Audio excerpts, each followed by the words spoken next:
Happy birthday to you.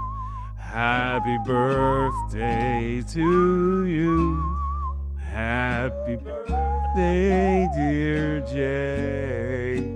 Happy birthday to you. Yeah, thank you for your harmony.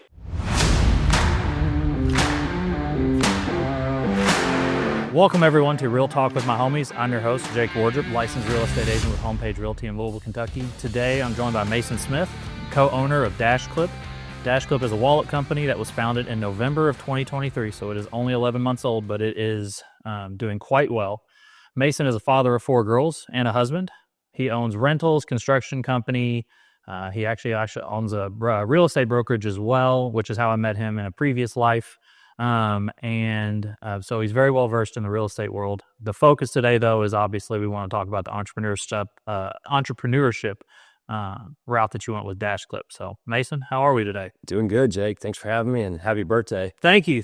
Yeah, it's this will air in about a month, but today is my birthday. Yeah, maybe we can sing happy birthday at the end. Yeah, that's a good idea. Yeah, I'll just sit here and let you do that. Yeah, good deal. Good deal. All right, so little story time. Last Sunday, so this was about 4 or 5, 6 days ago. Okay. Ironically, my niece, her name is Faye, my sister adopted her. She has the same birthday as me. What are the odds? So happy birthday, Faye, if you're watching this. She is, so we went to Sky Zone for her birthday. Okay. It's always fun. Yep, Sky Zone, great place. Trampolines, the whole, basketball courts you can jump on, all that stuff. My daughter's having a blast. My son's having a blast. I get tasked with going out with him onto the trampolines. I am not young anymore. Right. I used to be fairly athletic. Yep. I used to be fairly in shape. My back thought differently, though. I'm pretty sure I hurt my back very bad. Thought I slipped a disc for a couple of days. I was struggling to get out of bed. I can now actually move, which is nice. But have you ever had that happen to you? 100%. Yeah. When was your moment that you realized I'm not as athletic as I used to be? The house that we live in now, before we even had kids, and we now have 4. Yep. I got the buggy before the horse. I got a trampoline. Oh. And I was just excited. I'm like, I'm going to get a trampoline for the kids that we don't have. Yeah. So I take it in the backyard, and, mind you, this is, say, 5 years ago, right? Yeah. So I had it in the backyard. My neighbors are like, why'd you get a trampoline? I have kids yet? And I was like, we're going to get kids. And I was able to hop on it. I could do a front flip. I could do a back flip. Fast forward to today, I have a 4-year-old, a 3-year-old, and my twins are 1. They're constantly wanting me to get on a trampoline. I can't do a backflip on it anymore. And it's driving me nuts. And I keep telling myself I'm going to get to that point. But, yeah, I am terrified to do it now. And I used to just hop on it and flip away. And, yeah, it was the realization, like, holy cow. You're not there anymore. Yeah, we're not there. I mean, I played sports in college. I was fortunate enough to play after college for a couple of years as well. And I now have this in my head. Anytime we go to Sky Zone again, Crystal, you're up. That's my wife. Yeah. You get to go out there next time. So we were talking last night, me and my wife were, and she was saying, what are the odds of, you and Faye having the same birthday? I was like, well, 1 in 365, I guess, because that's so many days a day here. And that reminded me, and I told her last night, and I'll tell you, there's a birthday paradox that if you take 20 people, I'm sorry, I think it's 23 people, 20 or 23, I don't remember exactly, but it's no more than 23. Put them in a room together.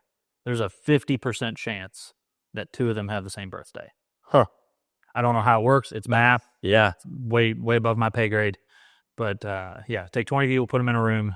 That's crazy. Yes. 2 of them there's a 50% chance that 2 of them have the same birthday. That's ironic. So my birthday is 4th of July. That sucks. Yeah, it's like fireworks off for your birthday every year. Yeah, no, and I mean, people don't forget. So I log on to my social, and I get a lot of happy birthdays, and people I don't even know. But my father-in-law, his birthday is 4th of July as well. Oh, nice. So it was kind of different, but it's kind of neat. So it's something special. All right, so let's talk about Dashclip for a minute. Yep. Who is the most famous person that has bought a wallet? Do you have any local celebrities that have bought one? Anyone, or just a cool place that you got to ship one? You're like, wow, somebody there bought one. Trying to think of a unique one. And it's not that they bought one; it's that they received one, so it could have been gifted. Yeah, that's fair. King Griffey Jr. got one. Nice. That one's worth jumping off the page. And then the CEO of Cirrus Airplanes. Oh, okay.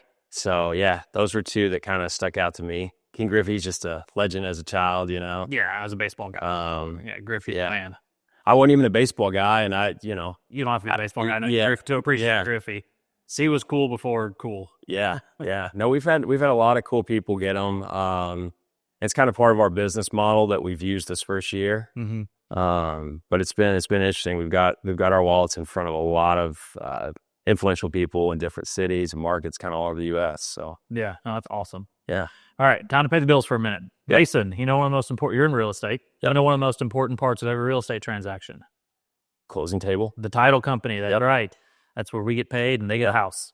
Not only do they handle the title search, but they prepare the deed, handle any legal matters that arise, and help smooth out any of the toughest of situations. As a Louisville realtor, I use Limestone Title and Escrow as much as possible. They've never let me down. With 7 on-staff attorneys and a team of over 40 dedicated title experts, they've got you covered for all your Kentucky and Southern Indiana closings. Their costs are competitive, but their willingness to go above and beyond is priceless. I cannot recommend Louisville Limestone Title enough for all your real estate closings. Follow them on socials at Limestone Title Louisville. All right. What inspired you to start Dashclip?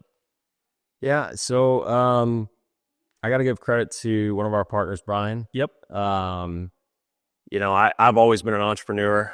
Since I was 16, I've always been in and out of businesses. It's part of my nature. Predominantly, it's been real estate and construction, whether it's selling or representing or building or owning for myself. Brian approached me as the markets shifted a little bit and rates were climbing, and he was done with the mortgage business.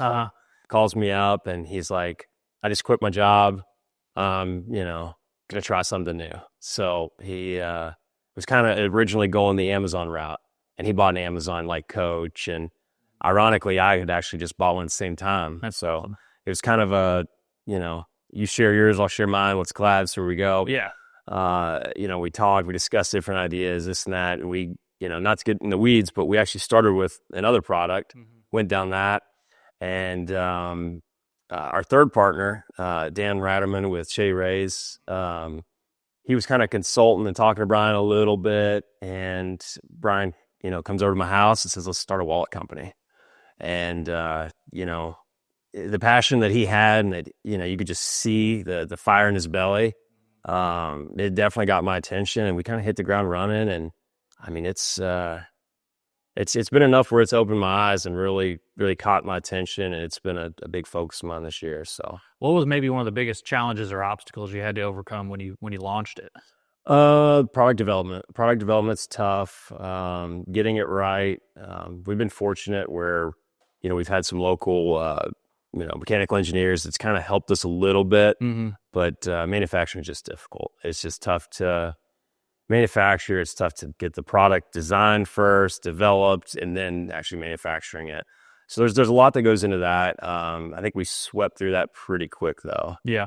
Brian had told me in a previous conversation that I guess you guys have kind of shifted a little bit of the wallet somewhat. How many different renditions of it do you guys have? So we have that are big sellers. Like we have some that they're still available, but we don't really push them at all. So technically right now we have 9 SKUs that are active. 7 of those are the same wallet, just different colors. And then the other 2 are, I believe you may have one. Yeah. Alexander. Yeah, I've got the Alexander. Same wallet, 2 different SKUs because of color of leather. Yeah, I picked, I grabbed one after talking to you one time on the phone about, I had some land I was trying to pitch you. And you're like, yeah, I'm kind of really focused on this wallet thing. I was like, oh, let me take a look at it. I looked at it. I was like, I like this. Yeah. It's a nice wallet. Yeah. And I was just coincidentally in the time frame of needing a new wallet. And I'd never had one that had the kind of card pop up like that. Yeah. Normally when I get a wallet, it's, I buy one at Target or Walmart for $20, and then you Yeah. start adding credit cards and gift cards and business cards to it. That stretches out the leather, and then you have to literally keep that many cards in there, or else they're all falling out. So having one that popped up was really cool for me, because I never thought about it. And I was like, hey, I know him. I'll support small business. I love small businesses. So let's snag one. And then ironically, I'm talking to Brian one day, and he's like, yeah, I'm doing this wallet. And I'm like, is it the same one? Like, what are the odds? Yeah. Of two people I know started a wallet company a short period of time, and sure enough, you guys have known each other. So Yeah, small world. what was maybe like a big turning point that you guys had when you were starting? You were like, it started as probably, yes, we're going to try and create this business, but just like every business, you hope it succeeds, but you're not 100% positive it's going to succeed from the jump. When was it kind of like, this is a real thing that's got some leverage and got some traction? Yeah. I mean, really kind of from the beginning, really. I mean, anything, if you're going to do it, give it 100%. Oh, yeah. So, I mean, from the beginning, we were like, if we're going to do this, let's do this and let's make it work. So, I believe sometimes traction can be, driven from persistence. Mm-hmm. I don't want to say I've lost some of my fire. Some of my persistence and hustle with, 4 young kids has slowed. It's tough, man. But they deserve the attention too. Yeah. But Brian, he's been a driving force of just persistent and pushing, and it's been a motivating factor for me, and kind of some of the channels and directions and ways that we have gone. So yeah. How did you, when you guys first started the company, what was kind of your target demo that you were looking for? So, I mean, when you first start, it's like anything. If you're starting, because essentially we're an accessory brand. Mm-hmm. So when you start that, everybody thinks, oh, you throw it online, you advertise on Facebook or Google, and you're going to get rich. Yep. And it may be something we talk about later down the road in this conversation, but there's a huge misnomer in that. It's not easy. And if it was, everybody would do it and, be multimillionaires. Yeah. Well, that's what TikTok tells me. I just have to throw it up on the internet and everybody's going to love it. So, everybody, somebody said, I don't remember who it is. So I'd love to give them credit if I could, but everybody's jealous of the success, but nobody's jealous of the route to get there. Right. Yeah. And it's funny you say TikTok. A lot of the e-com experts or tech experts or, the online teams that we've dealt with, none of them push TikTok, and they all stay clear of it. And is there a rationale behind it, or just it's unknown? It's very unknown. It's uncharted waters. I think there is opportunity there. But you've got to have 3 videos a day. Yeah. And they've got to be quality, yet yourself. You can't have, quality edited videos, and you just got to keep pumping them out and just hope that it catches. So it's, it could be, something you're just constantly chasing and wasting your time. There's no proven model for it. Yeah. I've been trying to grow the YouTube channel for the podcast, and I've been on a big push over the last month and a half of just watching other YouTube videos of how do you build the channel? What are the ways to trick the algorithm to get in front of more people? And almost every single one that I've seen has basically said, you got to grind as hard as you possibly. There's flash in the pants. Right. Those people blow up overnight, and that happens. Yep. But for 99% of us, you got to put in at least 15 months of work before you even start to really see, right, the results. So, yep, just constant videos. Previous life, I had a t-shirt company. Okay. And one of the, I wouldn't say mentor, but I guess kind of was a mentor in helping me get it off the ground. And he kind of told me something that, guys don't buy stuff.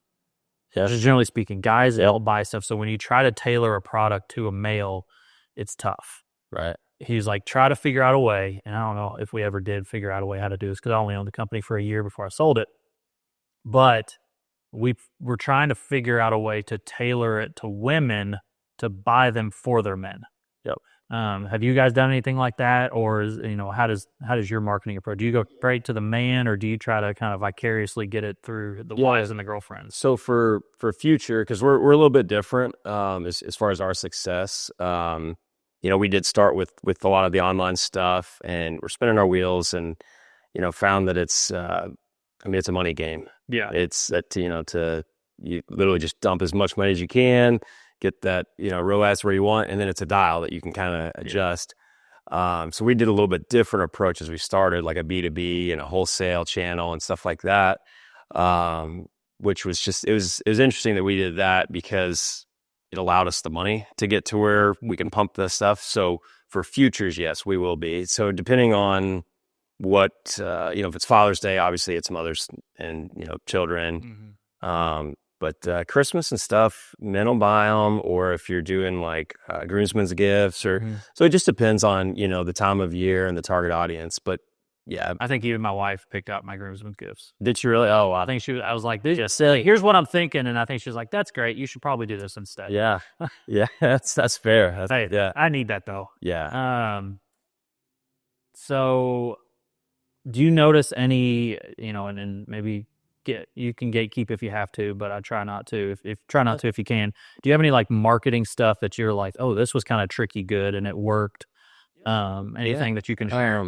I think anybody in a startup, especially like an accessory brand or a product, again, like I said, everybody thinks you get it, you take some pictures, you put it online, you're going to get rich. It's quite the opposite. And where we had a lot of success was we did that, and we just didn't have enough money because you're starting up, and you can just dump money, you can take loans, take investors, but chances are you're probably going to fail.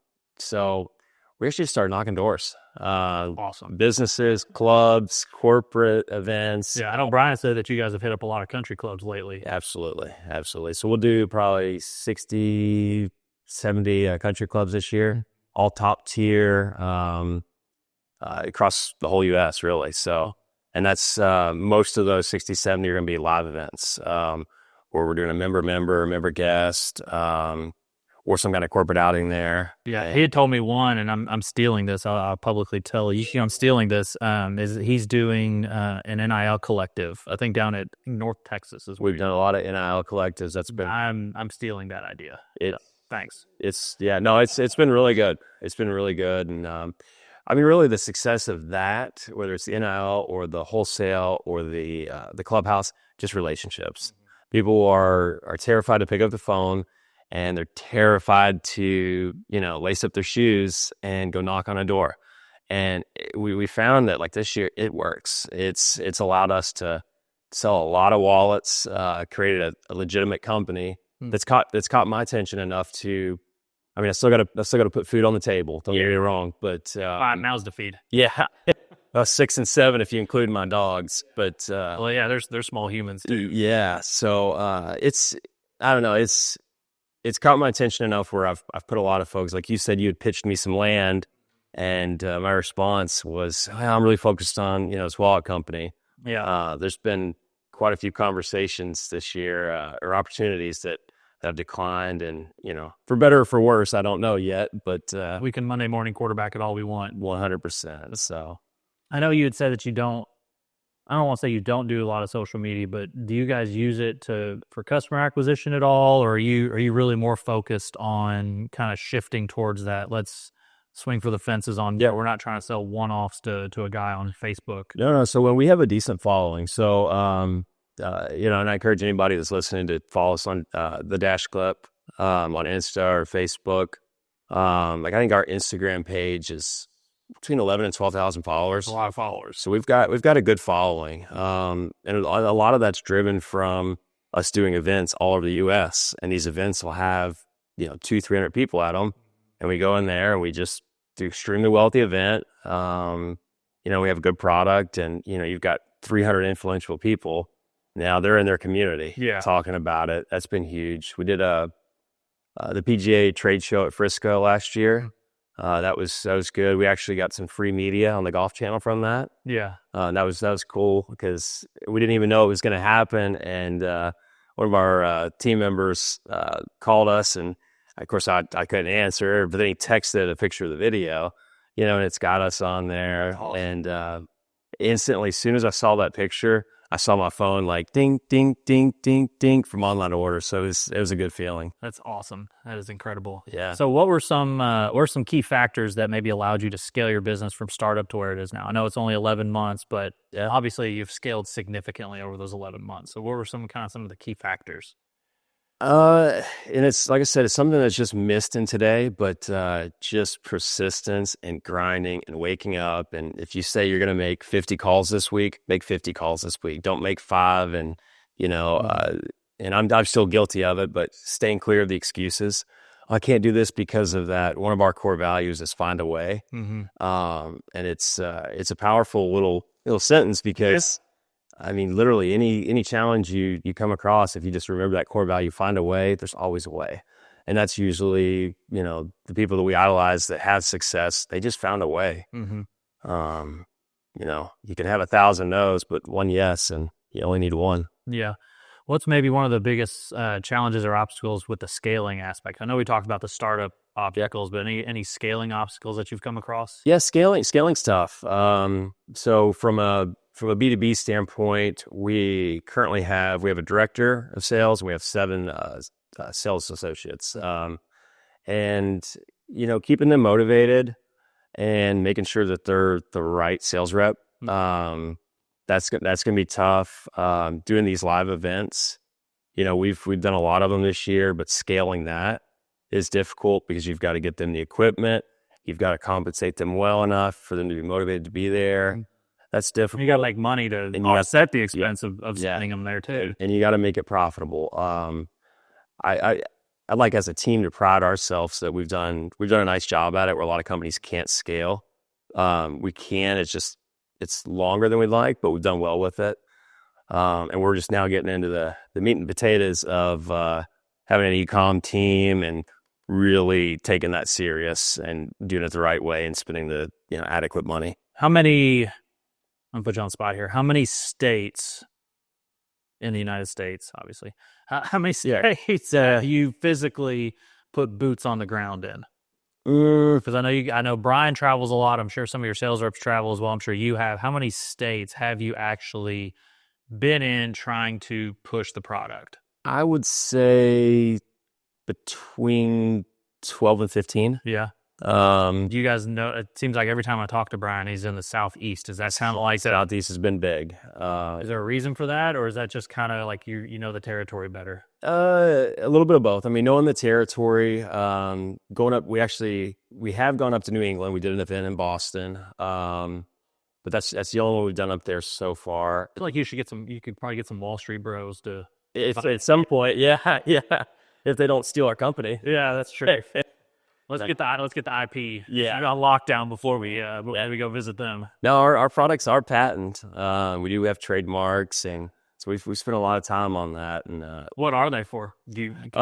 yeah, the for the wallet, the one you have does not. We are not patents fully on that. I think Brian said too. You guys are kind of moving away from that model somewhat. It depends what week. I mean, we're gonna continue to work on that one. We've got some ideas and things we're working on with just to make it better.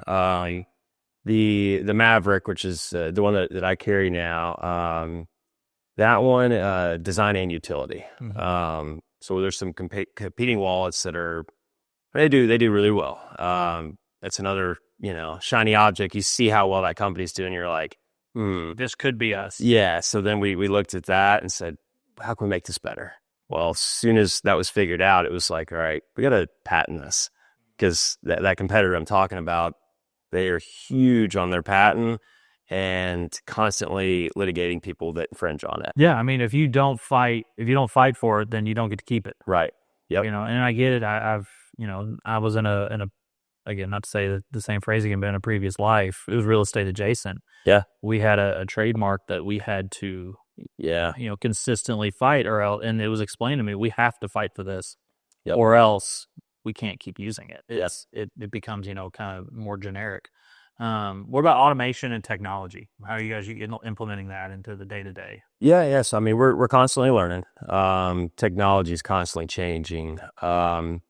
As far as implementation of it, we have our current website, the backside of the website, our inventory systems. Working on perfecting kind of a CRM system, just because we do have sales reps and accounts from a wholesale side. And then technology, as far as Meta, which is Facebook and Instagram, that's constantly changing, for better or for worse. Yeah, I see videos all the time, just because I'm in this world now of trying to create content. It's constantly watching videos of how this has changed, how that has changed. Yep. No, it's changing so much, and AI has been a huge thing that's kind of coming in. Do you guys use it at all? We're learning a lot of it now. I can't say we don't, but nothing that anybody probably couldn't do. But there's stuff beyond that some of the larger companies are using it's kind of scary. It's almost Tomb Raider type where it learns it and does it for you. I haven't had any AI automation yet that I've been able to incorporate in my business. I've always been interested in that, but it's wild, scary. Like I'll have it do Facebook posts for me. I'll have it write up, listing descriptions for me.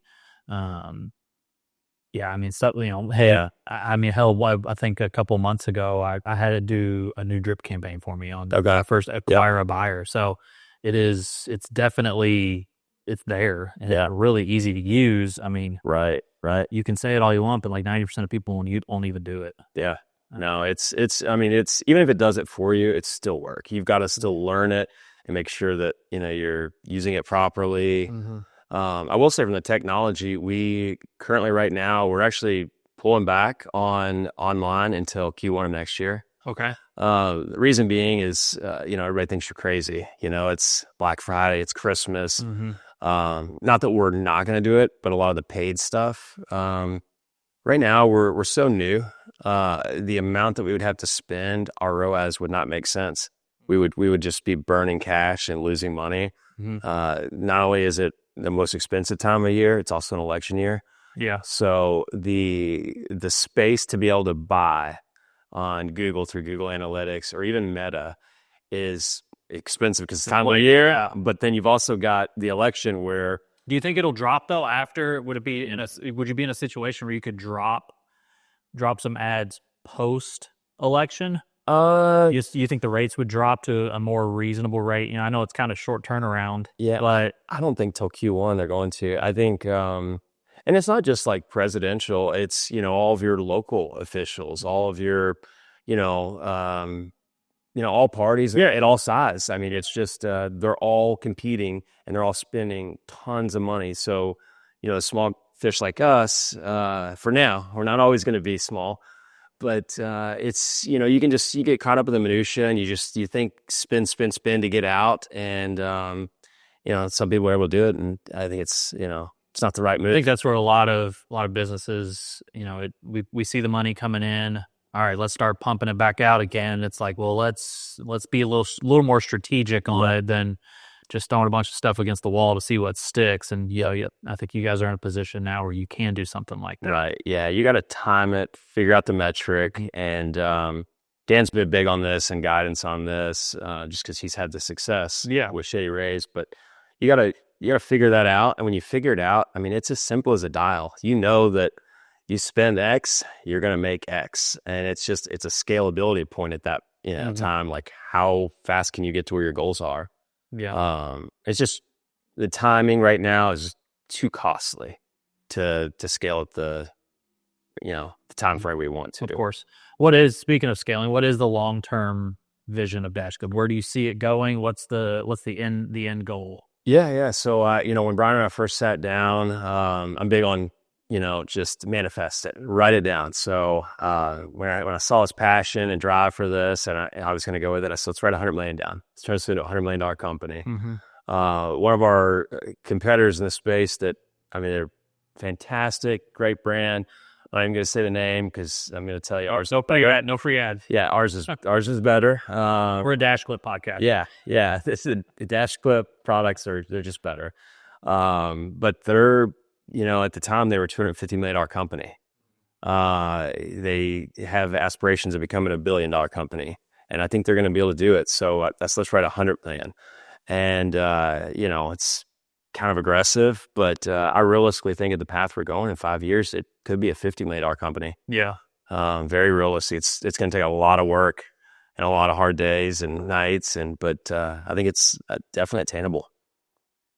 Last question, we'll get you out of here because we've hit the mark. If somebody wants to buy a wallet or learn more about it or just follow you guys on social, pump it out. What's everything? Yep. thedashclip.com is probably going to be your best way.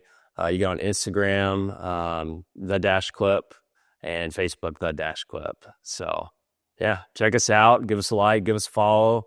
get a product and give us your feedback. Yeah, we'll link it below as well. So Okay. Yeah. anybody that follows can. Yeah. Can I give you a coupon or something where you can link it where everybody? Yeah. We'll do whatever you want. So we can do a little collab with it or something. So 100%. absolutely. Awesome, Mason. Well, it's been a pleasure. Yeah. To actually sit down and have a nice 30-minute long conversation. Yeah. 5-minute phone call, but appreciate the time, man, and definitely best of luck with the business. Awesome. Thanks, Jake. Thanks for having me. Appreciate it.